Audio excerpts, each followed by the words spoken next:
Hello, listeners. Welcome back to the third episode of Geopolitical Cousins.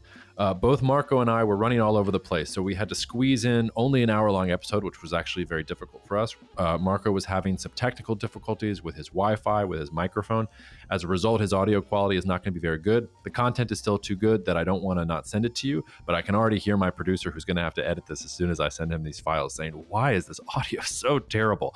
So he will do the best he can to clean it up, and don't worry, the production value we're aiming for is much higher than that. We will get that figured out. And thank you for bearing with us as we get some of these things figured out.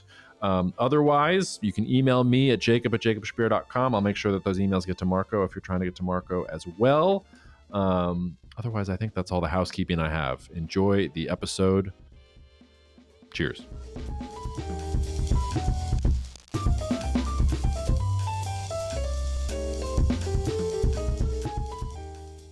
All right, Marco, I didn't even ask you, where are you right now? You look like you're on the road.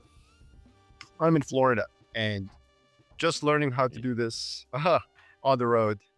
So we're going to have to go with the low quality microphone that will not give off a smooth, silky voice. No, it won't. But, the message will get across, and that's all that really counts. Both Marco and I are running around today, so we're going to keep it. We're not going to get to luxuriate in a 2-hour conversation, which I don't know. Some of you may like that. Some of you may be like, God damn it. Like, it takes me that long to fall asleep. That's why I listen to you guys. So we're going to start with sort of one big topic, do two smaller ones, and then play a little game, and then we'll get out of here. We're going to start, as we have to, much to my chagrin, with the United States and President Trump. And Marco, I don't know where you want to start here. I wrote down a couple of the things that happened this past. Oh wait, my phone is going here. Hegseth is texting me right now. Apparently, we're going for Iran next, guys. You heard? No, I'm just kidding. Anyway, so down the list of things. We have Liberation Day is coming. We will be liberated as of next week. That sounds great. Copper tariffs will happen on the order of weeks, not months. We got 25% auto tariffs. We also got President Trump saying, hey, if China gives us a discount on buying TikTok, maybe China tariffs will go away or will get weaker. That was fun. We could talk about the Hegseth Operational Security Signal Group talking about bombing Yemen. We could talk about Trump directing intelligence agencies to monitor the U.S.-Mexico border, as if they weren't doing that already with satellites, but they said, oh, they've never reported this before. We could talk about consumer confidence being at a 12-year low, even as corporate profits are raging. That's my menu. Did I miss anything, Marco? I mean, it's a pretty good menu. It's a pretty good start. Well, what would you like to order as your appetizer on the menu? Well, I think, we're recording this on March 27th. The auto tariffs have been announced. I think that that's maybe a good place to start. So tariffs obviously are ramping up. And I think that what's important is, I think there's really one question that I would have for everyone. If you think about Donald Trump, he came in, he's issued so far, I believe this is correct. Someone can fact check us, but the most executive orders out of any president in the first 60 days of their presidency. And if you look at certain things like immigration, it has been a very forceful, first several weeks. They came in with a plan. They're executing a plan. They have an immigration czar. He's going around. He's doing things with a lot of, intensity. And that started day one. With tariffs, it's interesting because it's a lot more helter-skelter. It's an approach that, basically included some day one tariffs and then piecemeal tariffs and then other things. Mm-hmm. And in addition to that, you have this April 2nd day. So there was basically an executive order, I believe, on February 13th that basically said, look, we need a report by April 1st on tariffs in terms of, reciprocity, in terms of who owes America what, based on more than just reciprocal tariffs. It's also about taxes. It's about consumption taxes, VATs, other things. And we're going to need this report by April 1st. And then President Trump decided to move Liberation Day to April 2nd out of superstition, as he joked, or maybe didn't. I don't know.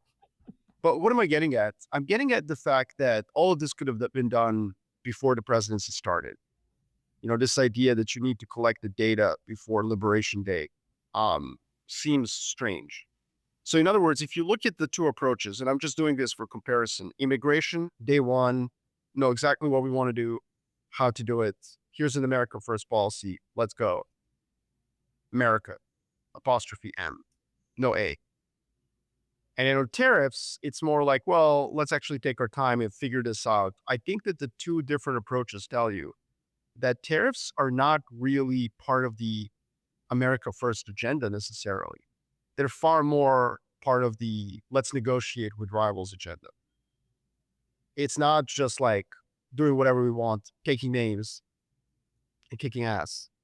Because if that was the case, the president does have authority issued to him by Congress over the last 100 years to effectively just raise tariffs day one.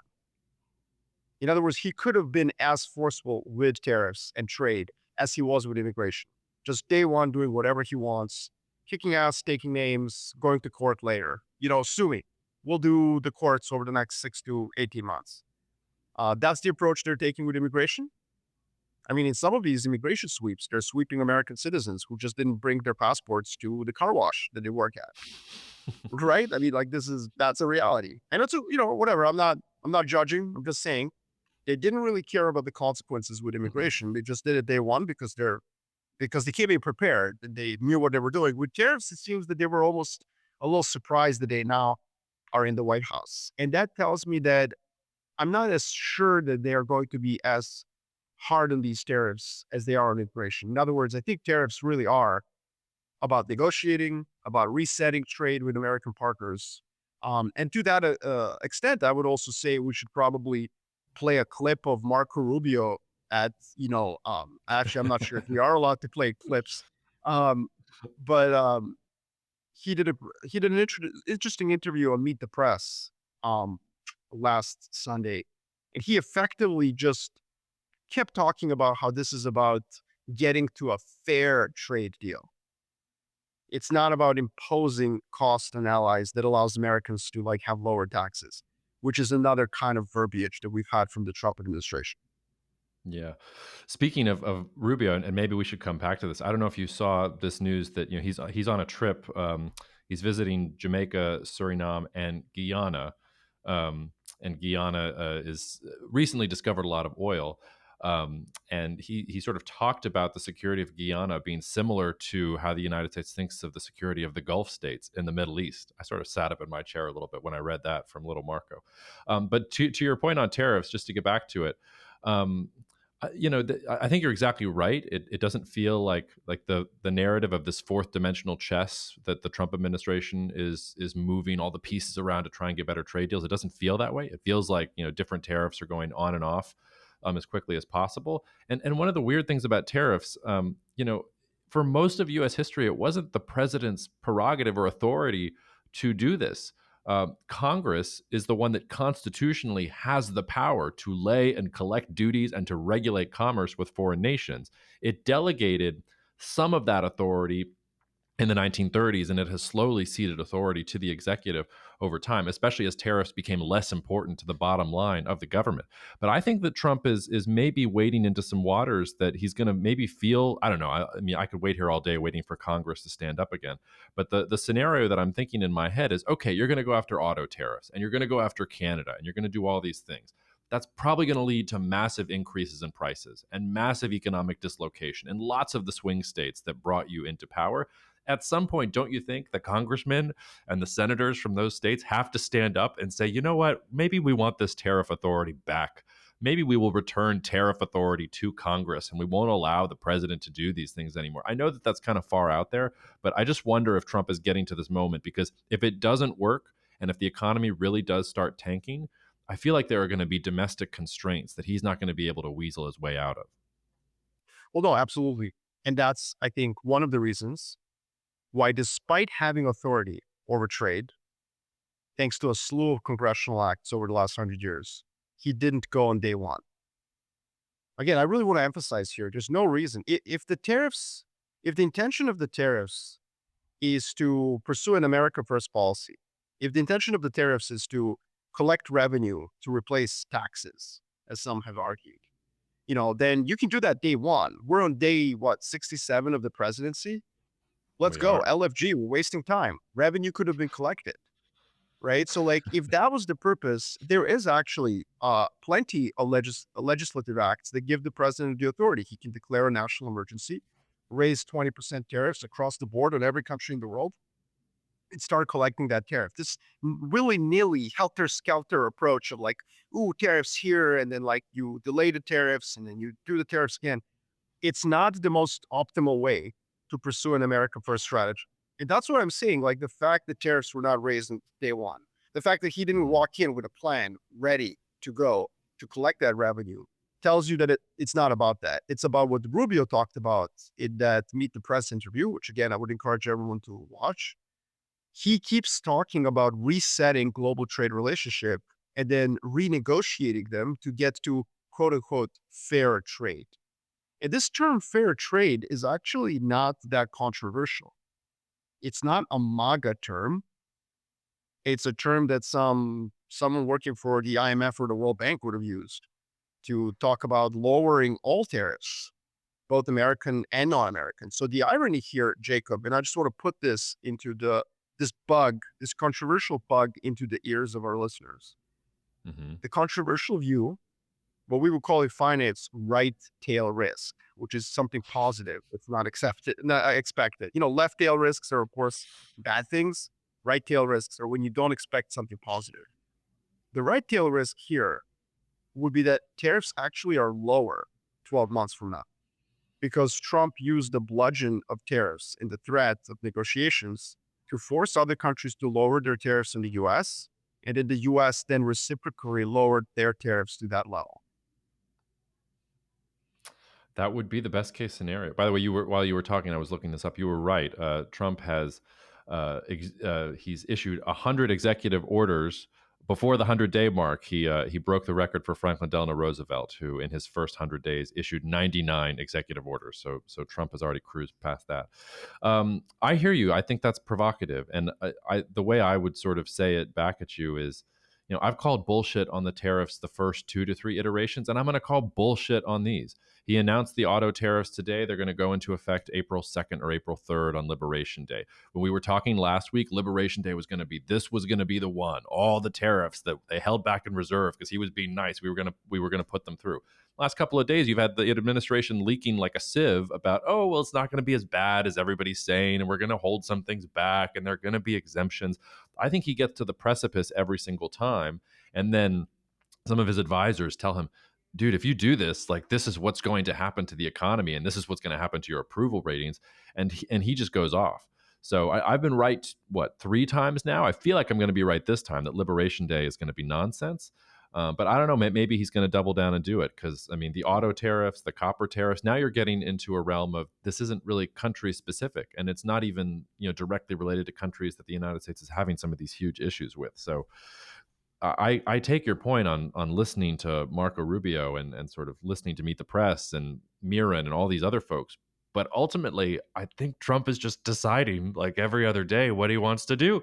And he has said in cabinet meetings, I don't care what these people say. I don't care what what reports they're presenting to you. I'm the one who's going to make the decision. And today I decided auto tariffs. And today I decided anything else. But I do think you're right to point out that his impulse is probably to try and renegotiate and get lower tariffs in general. Whether the helter skelterness and everybody's having to prepare for a more uncertain future is going to let that happen, whether the tactics can keep up with the strategy, quote unquote, I don't know. I think that's an open conversation.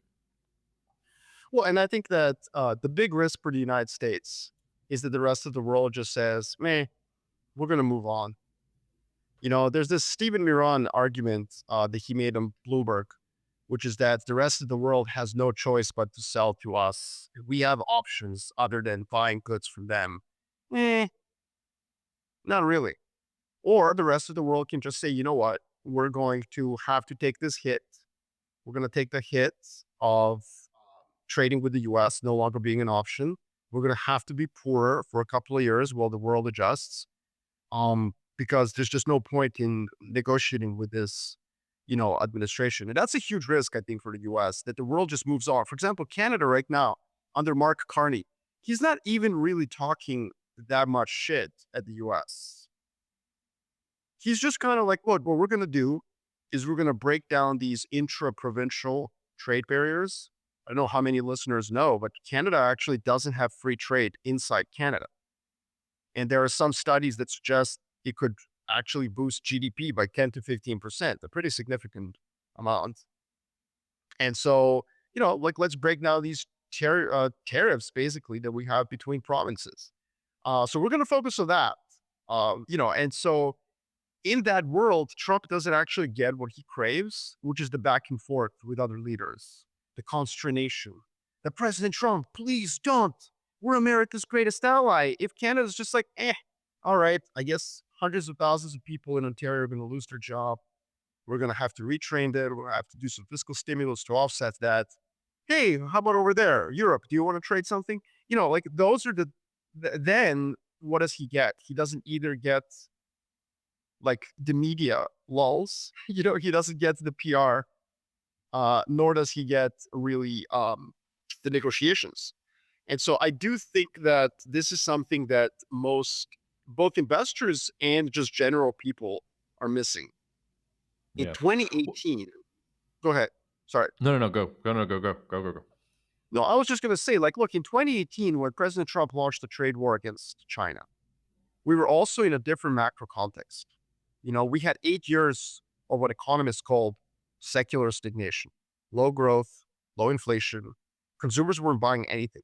They were deleveraging. They were trying to repair their balance sheets. And so when the trade war happened last time, there was no pricing power. If you're the Walmart CEO and you spend 8 years from 2010 to 2018 seeing your consumers consume very little, have no pricing power, you can't raise prices on anything, and suddenly there's tariffs, the trade war with China, you lose your mind. In 2025, we just witnessed the US consumer consume quite a bit. And so the Yeah. pricing power potential is different. There's a different macro context, although I agree with you, there is a recession probability. I'm not saying everything is, great, but it's just that I don't think anyone really is panicking the way they did in 2018. And that's where I think these tariffs could also have less of an impact on the psychology of either American trade partners or even corporates who are just going to say, like, okay, man, listen, we're just going to move on and put factories here, there, whatever, we're going to adjust to this. But going back to your point about constraints and domestic constraints, I do want to say something very important. Most people think that President Trump cares about the midterms. Well, Republican members of Congress are going to care about the next 6 months. Nobody in Congress actually competes against the other party. You know, you've got very few competitive districts. So nobody actually, if you're a Republican in Congress, you couldn't care less about your Democratic opponent. Maybe in like northern New York or like some California districts. But for the most part, suburbs of Philly, like, ooh, for the most part, Republicans are in Republican safe districts, Democrats are in Democratic safe districts. So if you're a Republican, you actually care about something coming up much earlier, which is a potential primary opponent in your little district. So some successful businessman, businesswoman who's going to run on a centrist, common sense platform. If you're in one of these competitive centrist districts as a Republican, and you're going with the MAGA strategy right now, your biggest risk is that by the end of 2025, which is coming up in months, you're going to have to fight a primary against the centrist Republic. And so, what I would say to you, Jacob, is that the constraints of President Trump are not a 2026 problem. They're a summer of 2025 problem. In other words, everyone on the Republican side is going to hold hands, extend the tax cuts from 2017. Like, that's not controversial. But after that's done, this agenda becomes very pernicious for a member of Congress from a centrist Republican district. And they have to start thinking about somebody raising the funds, a former veteran of the global war on terror, a business person who's made a lot of money and wants to get into Congress. Those are their biggest threats. And those people are going to go after them for, like, annexing Canada. Like, why didn't you stand up to President Trump, who's talking about annexing Canada? Who cares about that? what is this nonsense about 200% tariffs and this, that, or the other? Like, if you're in an agricultural district, then I want to hear your thoughts about this because you know far more about that than I do, infinitely more. Like, think about some of those agricultural districts. You know, they're conservative, but they also do most of their trade with Asia, with China. They're vulnerable to retaliation against fruit growing districts in like Eastern Washington. If you're a member of Congress from one of these districts, you know, there's a high chance you're going to be facing a Republican primary challenge, and those challenges happen much earlier than November 2026. Yeah, I did a great episode that's coming out in a week or two on my podcast about this topic and I think it really depends whether you're right about what you said earlier. If tariffs are lower and if they're like or if there's better deals with China and some of these other countries, and if there's some Trump bucks for the farmers to help them out, then it'll be fine. If it's no, no, no, no, no, like Canada really has turned its back on us, and Europe is a real competitor, and there's no deal to be had with China, and there's no Trump bucks to be had because Elon's running around looking at crop insurance and ethanol subsidies and everything else, it's going to be a very different story. And sentiment, I would say, it's not wavering quite yet. I think that Trump has the sort of reputation of his first term behind him, but to your point, the willy-nilliness of the tariffs, the constant media attention, the every day something new, it is having an effect because even Fox News and even the sycophants can't really keep up with it. But before we turn away from the United States, oh, sorry, yeah, go ahead. Wait, I just want to say one thing. Let's say the best case scenario is the one that Marco Rubio laid out in Meet the Press interview, which is like, look, guys, we're resetting global trade on April 2nd. We're going to reset, and then we're going to renegotiate fair trade. Let's say that's the best case scenario. And I truly think that's where we're headed. We're headed towards more globalization in 18 months. Boom. Hot take. What's up, Stephen A. Hot Smith? take, yeah. Turn on the TikTok. Wait, I didn't turn on the TikTok. Don't worry, I'll text. Oh, you I'll can't text because Pete I'm, on Signal right now. Don't worry. yeah, I don't even have a TikTok camera because I'm in a bathroom of a Fort Lauderdale hotel. But, but trust me, this is first world problems. But listen, what am I getting at? How are you going to renegotiate trade with like 7 monumental economies on the planet? How are you going to do that while also waging a war against Iran, while also like dealing with a very complicated immigration issue, while also having Doge going around firing people? So one of the biggest problems is that they are maybe doing too many things at the same time. No U.S. administration has really negotiated more than 2 trade deals at any one time. And God bless Trump, he did it in his first term. He was renegotiating USFCA and the China relationship at the same both time. Incredible. both really shitty deals, by the way. Well, I mean, USMCA, whatever. I mean, I think it's like if Hillary Clinton had won the election, I think she would have been proud of that deal. Look, what am I getting at? What am I getting at? I'm getting at that I get the idea. You punch everyone in the face and then you actually negotiate lower tariffs for everyone. Slow clap, awesome. But that's a lot. That's a lot of negotiations. Can the Treasury Department, can the State Department, can the Commerce Department actually do that at the same time with Europe, with China, with Japan, with Canada, with Mexico? While Doge, like big balls slash what 69 is like over your shoulder, like you're like that you're doing. I mean, I don't know. It just seems like a lot. It's a lot of it's like, a new CEO shows up and tells you, "Hey, I think you haven't done your job. Here's like 17 projects, for you to Uh, deal with." it's It's it's just new owner syndrome for President Trump. oh, Except yes, all the cabinet yes, offices are the teams. Yeah. yeah, that's a great analogy. Look, I'll just say I just want to double down on the point I just said. Those 2 trade deals that he had during his first term, they were shitty deals. Mexico and Canada got the better end of the USMCA renegotiation. The reason he's going after them with tariffs right now is because he knows he got a shitty deal and he wants to fix it and then put the Trump label back on fixing all the problems that he introduced with the first deal. And the China deal, China didn't make what I think it was 58% of their commitments. They didn't do shit. So like if that's the standard by which we're judging, like things are not going to go well. And by the way, you said all those other things. One of the other risks I think that is lurking out there behind us, I don't know if you saw this, amidst all of the consolidation and the cuts and things like that, RFK Jr., He's cutting 10,000 full time jobs from the Department of Health and Human Services, taking it from 25 departments down to 15. So you're going to get from roughly 82,000 people all the way down to 62,000 people if you count also voluntary departures. Measles is running around the United States. You've got now reports of people going to the hospital with vitamin A toxicity problems because RFK Jr. told them to take vitamin A.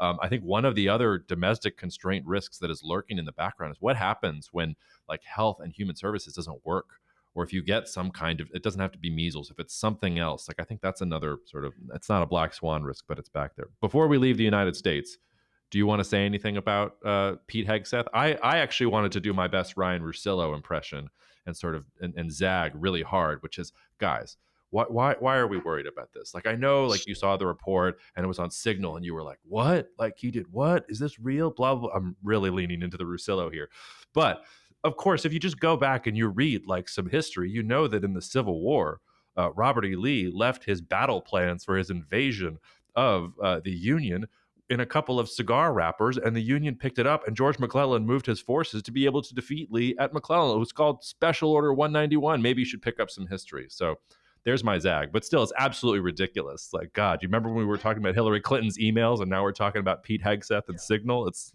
ridiculous. Listen, I wanna zag as well hard. I don't want to talk about this at all. I think it's a non-event. I think liberal media is just having a field day because, there you go. They did something stupid. Fine, they did. Can we move on? The other deeper issue is their verbiage against Europe, right? Calling Europe pathetic and all this stuff. I think what the liberal America doesn't want to admit is that their verbiage about Canada and Europe is not much different. Sorry, guys. I talk to you all the time. I go to DC. I heard how the Biden and Obama administration officials talked about, you know, dismissively about Europe as well. Let's not forget that famous Victoria Nuland tape about Ukraine that was leaked by the Russians, where she Yeah, I mean, says, "Fuck the EU." Remember that? yeah, How's I that? do, And and if that's what qualifies as a liberal, then they're an extinct species. well, no, but like, I mean, this is a fair point. Like, Biden administration ignored Europe just as much, I would say, and Europe's problem, Europe's problem is that they think that with some erudite PhD from Cornell who speaks a little bit of French shows up and is a member of the Democratic Party, they think like, oh, this person loves us. Like, nah, that's the Europe's problem. Europe's problem is that they don't understand that pretty much the language you saw in that signal is ubiquitous across the US. Um, like Jon Stewart, for example, like liberal icon, doing a thing on Canada on the Daily Show, and starting off by making a joke that Canada is America's like closest labradoodle, like ally. This kind of dismissiveness of Canada and Europe is ubiquitous across the two parties. And so the fact that somehow we saw a glimpse of it in signal messages, and now everyone's like, "Oh my, why I never," like come on, like give me a break. This is how everybody in Washington D.C. talks about America's allies, and maybe those allies are going to, finally get it to their heads that this is not a Republican or a Democratic thing. But yeah, I don't want to spend any time with these signal messages. I think it's nonsense. It's quite frankly like just boring. Except Yeah, I love the emoji. Fist bump, flag, fire. Let's go. yeah. I mean, it's garden variety incompetence, and we can leave it at that. Okay, let's get away from the United States. Let's do two smaller segments here. The first, I'm leading over to you to introduce because you want to talk about India and China, which arguably much more important than anything we just talked about. Yeah, so like over the past 6 months, India and China have basically resolved, not resolved, but have been resolving their border disputes. And I think that this is a very underappreciated issue. So they've had several meetings. They've actually instituted some protocols to reduce tensions on their disputed border. Why is this important? It's important for two reasons. First of all, it's important as a signal to the United States. Like India is not this, sure thing ally against China that I'm sure that the Trump administration believes. And if India can resolve its problems with China. I mean, they literally were fighting a couple of years ago with knives and like And clubs. clubs, and like many people died in these fights. I mean, I hate to chuckle, it's a serious issue, but like, I guess it's a good thing they weren't allowed to carry weapons because there would have been more deaths. But the truth is like, this is a serious issue. Two countries don't really agree on where the border is. They had a conflict, and here they are now resolving it. Why? Like, if you're sitting in Washington, D.C., in the Pentagon, in the Office of Net Assessment, oh, wait, that's right. Nope. Yeah. Sorry, you're not Nope. sitting in that Too bad. office anymore. Psych. But like, if you're a policy planner, like a deep thinker, long-term planner in the US, you have to ask yourself, why are China and India at least attempting to resolve their border dispute? You can poop on it. You can say it's not going to happen. They're never going to be allies, blah, blah, blah. I'm going to ignore it. But you shouldn't, because the trajectory of the relationship should not have any positives. If India felt comfortable with your American embrace, and clearly they don't. The other issue that I think is very important is that India, although its stock market has been on fire, investors have gotten very excited about India. Although that's all the case and it's true, India can't really develop economically unless it imports some lower value manufacturing. Everybody knows that some iPhones are being built in India. That's cool. India's got over 1 billion people. They need low value manufacturing, some of the dirtier industries. And the truth is, America can't teach India how to do that. Neither can Europe, because they've all obviously already outsourced those. It's really only China that can basically hand over to India this entire subsect of industrialization that nobody on the planet really knows how to do, other than the Chinese, or do it well. Refining of various critical minerals, like rare earths. You want to reduce dependency on Chinese refining of rare earths? It's India that's the solution. It's not California or Florida. And I was going to put a rare earth refinery in California whose, like byproduct is toxic radioactive sludge. So the point of this is that India and China actually have a lot of complementarity, and they have a lot of ways that they could actually develop a deeper relationship. China could basically outsource a lot of this cheaper, lower value add manufacturing to India, but India could also provide China with that burgeoning new market for their relatively cheaper but yet high quality consumer goods, whether they're phones like Xiaomi, whether there's cars like BYD. So I think that while the US is like an old man telling kids in the neighborhood to get off his lawn, but these kids are making these relationships. It kind of reminds me of Gran Turismo. The movie that Clint Eastwood did. Torino, Gran Torino, right? Great, Yeah. my bad. I mixed up No. my movies. I'm sorry. And the old man. Yeah, Gran Torino. Like basically America is Clint Eastwood in that movie. And I know that every MAGA listener right now is like, fuck yeah, that's exactly who we are. It's like, yeah, but that's not the point of the movie. He learns to live in the neighborhood with his new, basically, neighbors. That's the point of the movie. Not that just he's an old guy with a shotgun and like he's yelling at the world, right? I'm sorry, but that's No, pretty. no, no. I was chuckling because I was thinking of that scene where he goes and beats up the guys, and he goes up to the guys. What are you spooks doing out here? And then I was trying to think, what is the metaphor for who are the spooks that the United States is going to and like just beating the absolute shit out of for no reason? Maybe it's Iran or the Houthis. I guess the Houthis are the spooks. I don't know. Yeah, I mean that movie like is basically what's happening here. The neighborhood is different. US doesn't like it. But the truth is India and China are making connections. Even India and China. India is supposed to be in the Quad. Like, look up the Quad if you don't know what it's about. It's basically Japan, Australia, US, and India. It's supposed to like contain China. And here's India cutting a deal with China on the side. Um, I think this is perhaps the most relevant geopolitical issue right now. Now, I know there's going to be a bunch of American-centric, US-based analysts who are going to just say, Marco, you're making a big deal out of nothing. These things go in cycles. India and China like reduce their tensions, they ramp up the tensions, they reduce their tensions, they ramp up the tensions. Um, but my question would still be, well, why are they reducing their tensions? Like, why?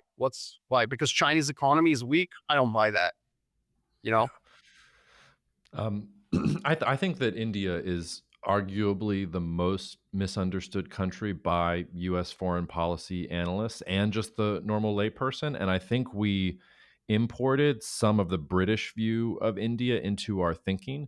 And I think in the same way that, and this is not just true of the Trump administration, this is true of multiple administrations, really going back as far as Obama. Maybe you could take it to Bush. But these things that we've been talking about recently, like the reverse Nixon and some of these really simplistic ways of thinking about foreign policy, I think the U.S. foreign policy establishment has looked at India for decades and been like, "Oh, biggest democracy in the world. Oh, naturally will love us. Oh." The British conquered this, and we will just have a deal with them, and they will give us another lease on the unipolar moment. And India's never been about that. India, since independence, has been all about we never want to have what happened to us under Britain happen again. We are going to be non-aligned, and it doesn't matter if we're going to, go against the United States. It doesn't matter if we're going to go against China and beat them with clubs. Like we are going to be our own pole, goddammit, and we are not going to be associated with just about anyone. Um, I don't think it's a small story at all. I mean, you talked about how they sort of put the border issue to bed for last October. It'll probably pop up again. I'll just quote their foreign minister just yesterday saying, look, we know that between India and China, there will be issues, but there are ways of addressing those issues. And what happened in 2020 is not the way. You look at Prime Minister Modi said last week that he thought trust, enthusiasm, and energy would return to the equation. Just today, or excuse me, on Tuesday, they agreed on yet another military and diplomatic mechanism for maintaining the peace that they've achieved along the line of control, which is the fancy word they use for the border dispute that they actually have. So I think the United States is looking at India and thinking, ooh, India is going to be on our side with China and in this world. And India, if you talk to the mandarins in India or the foreign policy guys in India, they're going to be like, no, we're not. We're going to be our own thing. Like we will give you access if you give us goodies in return. And there are some goodies we'd love from you, United States. We need cheap energy. We need some capex for some infrastructure and things like that. You want to play ball, we can make nice. And I think Modi is extremely good at manipulating media narratives and playing up his relationship with Trump. But India is non-aligned. It's going to remain non-aligned. It's one of the biggest arguments for the polls in general. And I think you're exactly right to point to the biggest problem for India is it's a billion people and they're incredibly poor. Their GDP per capita is in line with Hades, like full stop. So like they will do anything they can to try and ascend the value chain. And I think the U.S. is really, you were talking about how Americans make fun of the Europeans. We've imported their bias. Like we're trying to do what the Europeans did to the Indians. And it's not 1850 anymore, guys. Like the Indians, as relatively poor as they are, like they're not going to stand for it. And I think this misapprehension is going to drive the United States into some bad places. Well, and by the way, if you want to get a good sense of what India is about in the 21st century, go on YouTube and watch their foreign minister, as you said, uh, Jai Shankar, Jai Shankar. Just Google him. Um, it's the official title is External Affairs um, Minister, so they don't have like the foreign minister, but like the State Department.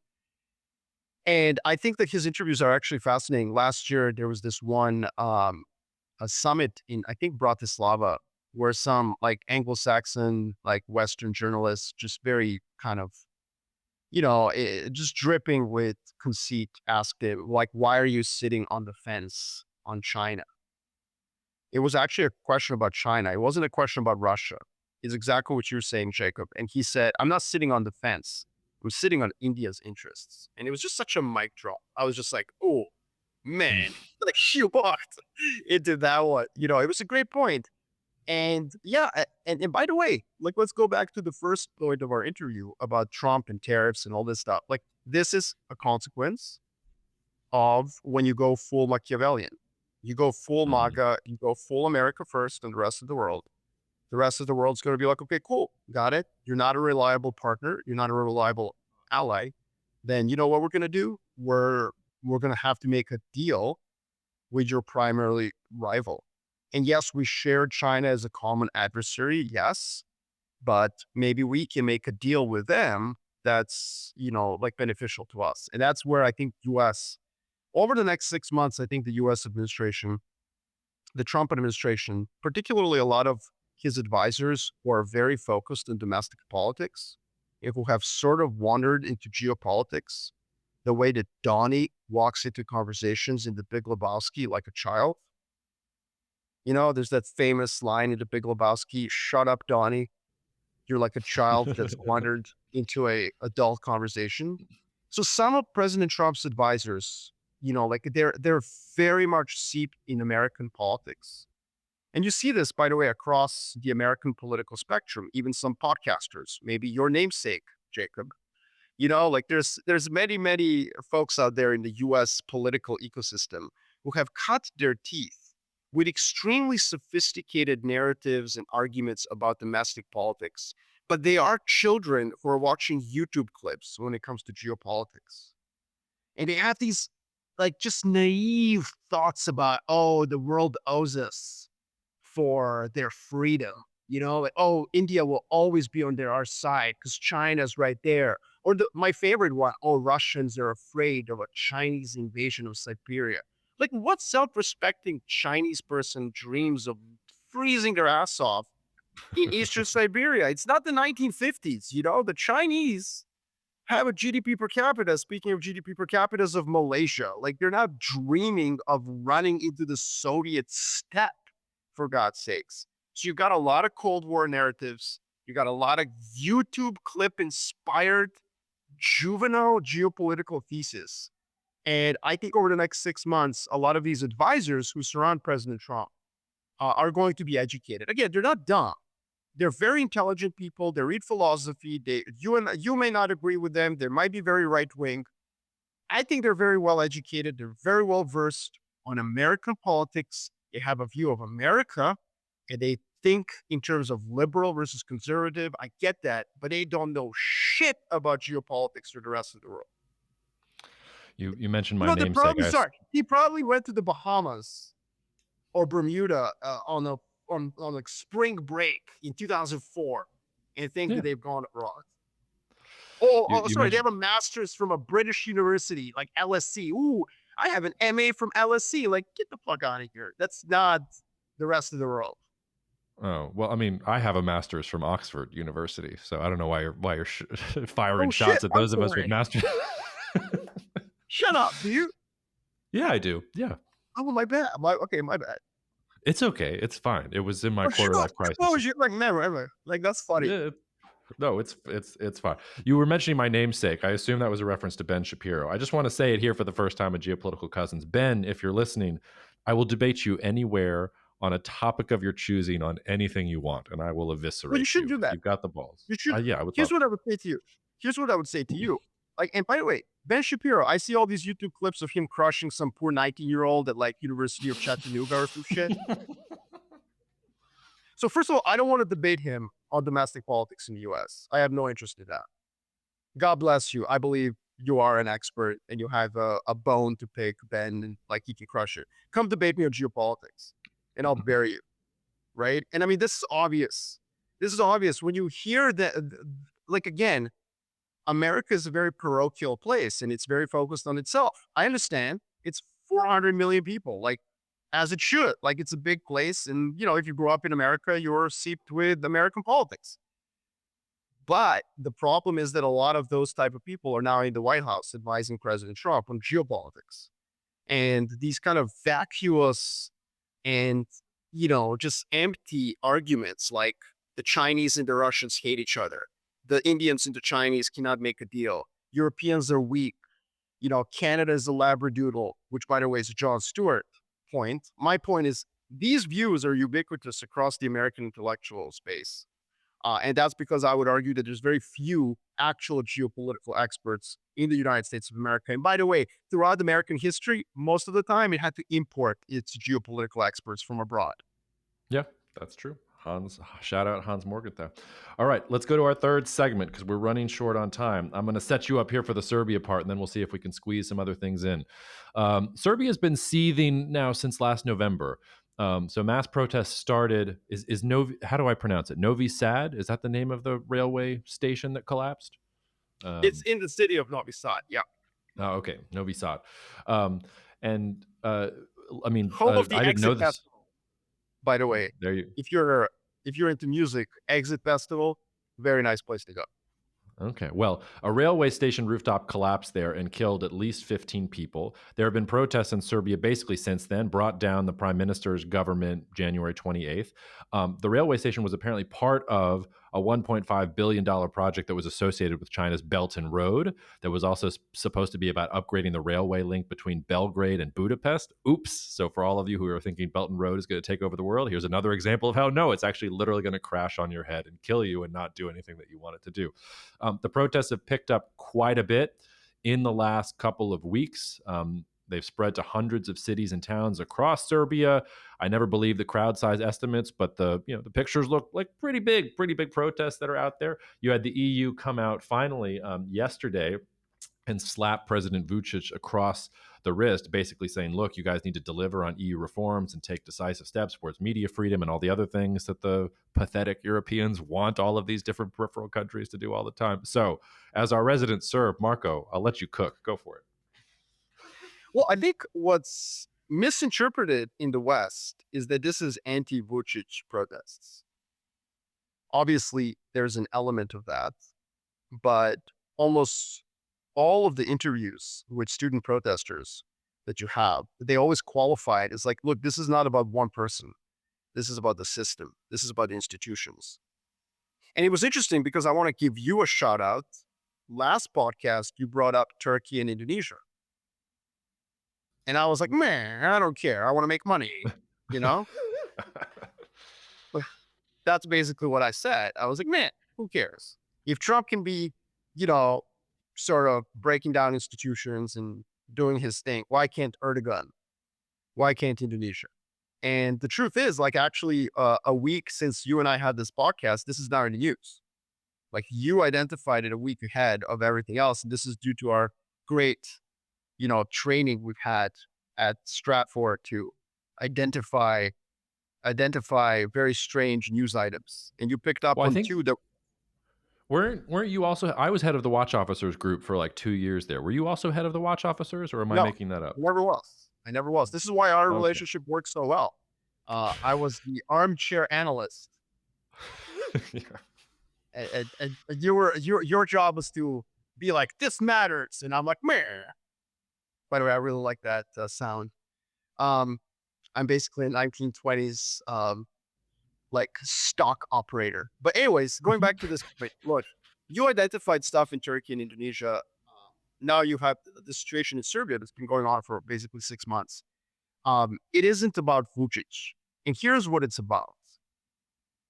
Vucic brought a level of geopolitical stability unknown to Serbia since the 90s for like 20, well, actually for 35 years.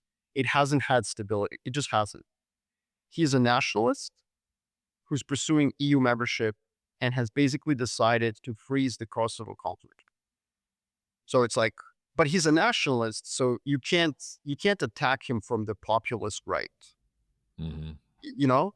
And so a lot of really interesting businesses have moved to Serbia, international businesses. You've got offices of all sorts of tech companies, even Rivian. You've got a lot of investment. The economy is on fire, but therein lies sort of an internal logic of crisis because as the stability has led to investment, has led to people making a lot of money and good jobs, their standards have risen. And that standard includes a level of efficiency of government, of institutions running, of like lack of corruption. And so that's what the protests are about. The protests are really about institutions of Serbian governance not having risen, not having like adjusted to the higher level. Well, yeah. So in a way, you could argue that Vucic is a victim of his own success. Like the economy has improved, people's standards of living has risen, but now the standard of governance has to rise with it. And I think this is sort of the growing pains that any developing country has to go through. The question is he going to adjust to this reality and actually rise the quality of those institutions? Are they going to rise or is he not? And so that's why I think a lot of people in the West are looking at these protests in the view of another color revolution. They think this is about Serbia's European path versus like Russian alliance or something like that. Those are very, very poor narratives. This is about quality of governance, institutions, independence of judiciary. This is what that's about.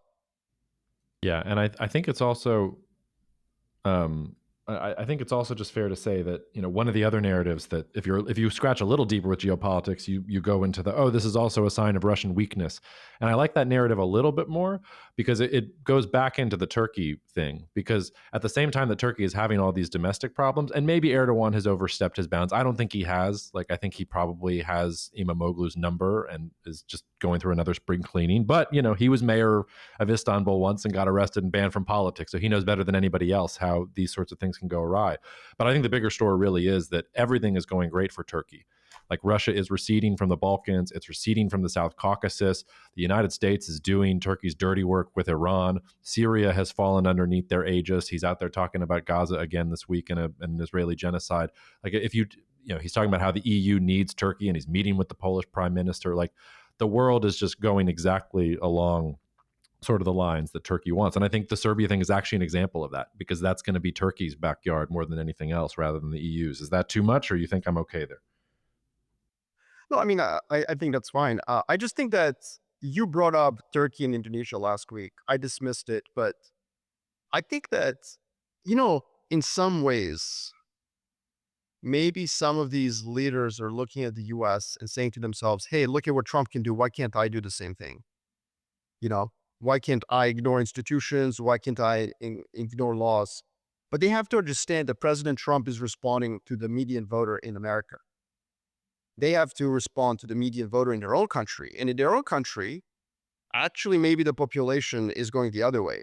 Maybe the population doesn't see the institutions and the bureaucracy as the source of problem. Maybe they want power to go from populists back to institutions. You know what I mean? Like, Mm. Yep. don't take lessons from the global hegemon. Maybe President Trump just has more room to maneuver than you do. Like just because he gets to walk all over, certain institutions that have been deemed by the population of America to be elitist and corrupt, it doesn't mean that you have the same trends or winds of change in your country. And I think that for Vucic, the irony is that people actually want those institutions to get more power, not less power. There is no Mm-hmm. like actual anti-bureaucracy movement or passion in Serbia. It's the other way around. People want the bureaucracy and the state and the institutions to be empowered, to be impartial, and to be professional. So, all countries are in a different stage of development, and so I think that that's something that I would be advising leaders in Indonesia, Turkey, and Serbia. Like, look, you're not necessarily in the same situation that the White House is. So don't think that you're at the same level of development. Yeah. The flip side being, Trump tried to stick around after he lost the second election and didn't work because some U.S. institutions were able to respond back to him.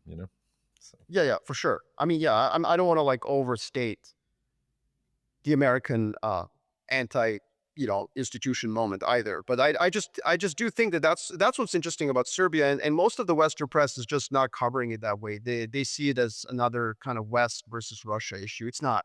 It's much more domestic. It's much less political. It's not about the president Vucic. It's about. I mean, it is about him. I mean, obviously, it's happening under his rule, but the issue is more why haven't the institutions kept up with economic development? And by yeah. the way, his critics inside the country don't want to admit that. But in a way, you don't have these protests without also the economic development of the last decade, Hmm. you know? All right. Shall we go into over unders? Yeah, we got to do it quick because I've got 3 minutes. So let's do some rapid fire over unders.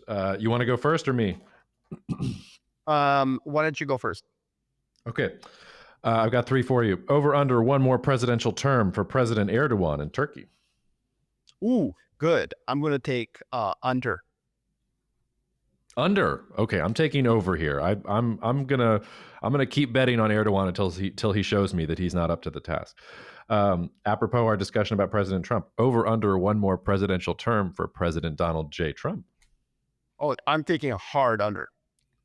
Hard under. Yeah, I probably am too. And my last one was, as you can see, there's a theme to mine. It's the number one, the loneliest number. Over under one more country invaded by Russia before 2030. Oof. Oof. I'm going to think under again. I'm just going under on all. Okay. So I was under on the last two, but over on the first. What Yeah, do you we're have? we're not going to be able to settle these like betting markets for 2, 3, 4 years. Like this is you have high hopes for our podcast. I like it. That's good. All right. I do. Here's my three since we got to bounce and since my tech issues have been just terrible. I'm so sorry about that. All right, really quickly. Over under cabinet members resigning or fired in 12 months. The line is going to be set at 2, which is a very Oh, good line over, because I believe. over. Oh, you offer. Okay, it's like you don't even need to discriminate. All right, cool. Oh, Just to be clear, this is cabinet level ministers, yeah, secretaries. Sorry, cabinet. So it yeah, can't be just like advisor. All right, yeah, yeah. Over, way over. over under tariffs in January 2027. Okay, January 2027. Over under 12% global tariff, US set against the rest of the world. Just to be clear, they're currently currently the overall tariff is um I think 2.5%. So obviously the Yeah. intention is it's gonna rise a lot. The problem with this one is that I'd have to do some fancy math because I think that the USMCA will get renegotiated. So I don't think the Canada Mexico things will be in there, but I think the China stuff will be bigger. So I'm gonna say I'm gonna say over, but you have my Cool. logic there. Yeah. So the reason that I would take under, and I like that we have a disagreement here, is because I think again, the tariffs over the course of this year and next year are going to be used to lower tariffs through a reciprocal action. So we actually end up having more, not less globalization. But it's a controversial view, so that's a good one. And okay, finally, Yeah. And I want to finally, interrogate that a little bit more with you on our next episode. I think we need to dig deep there and do some back and forth. Anyway, so last one. the last one, Oklahoma City Thunder over under 1.5 championships over the next 10 years. I'm going to go under. I think winning a championship is really hard. I think they'll get one, but I think there is enough talent out there and I think with the apron and like keeping that team together, I think it's going to be hard. So I think they definitely get one, but I don't think you're smart betting over one. Yeah, same. I think it's also going to be very difficult to retain talent. Oklahoma City as a city has not proven capable of retaining NBA All-Star talent. It may not retain NBA All Star talent, but we'll close with this little anecdote. I once visited Oklahoma City when I was in college at Cornell University, where I was a singer in the Cornell University Glee Club. But for 2 years in the Glee Club, I was the Omega. I had the lowest voice in the entire Glee Club. I don't know if you can tell that based on my voice here. And when we landed in Oklahoma City, the bus picked us up to take us to our hotel, and the bus driver was a retired former policeman who did the sort of bus driving thing to make a little extra cash on the side. And he asked our group of Cornellians, these singers, do you know what the difference is between Oklahoma and Texas? And we were all dumbfounded. And, it was late. It was like 11 p.m. when we landed. And he said, well, in Oklahoma, them titties are real. So that's what I have for you on Oklahoma City. Wait a whole second. We cannot end on that. We Why gotta not? like we gotta spend some time next time with the fact that you did what was it? Equestrian jumping, show jumping, and a Glee Club. Equestrian vaulting. Yeah, yeah. At the Cornell University Glee Club. I was also a Are you Michael Jackson sure? impersonator. I'm a man of incredible talents, and Are I'm you not fun to sure? play two And truths and a Joe lie with. Johnson, and you're basically discount Joe Johnson on the basketball court. Yeah, severely discounted Joe Johnson. Yeah. This is awesome. Are you sure you're not actually a billionaire secretly? Uh, if I was, you'll know I've gotten my first billion when I disappear off the face of the earth and no longer do podcasts. All right, man. Well, thank you, and Right. thanks for putting up with my tech problems today. But it'll get Thank better the as I learn how to do this on the road. thank the listeners. They're the one who's going to have to listen to it. So all good.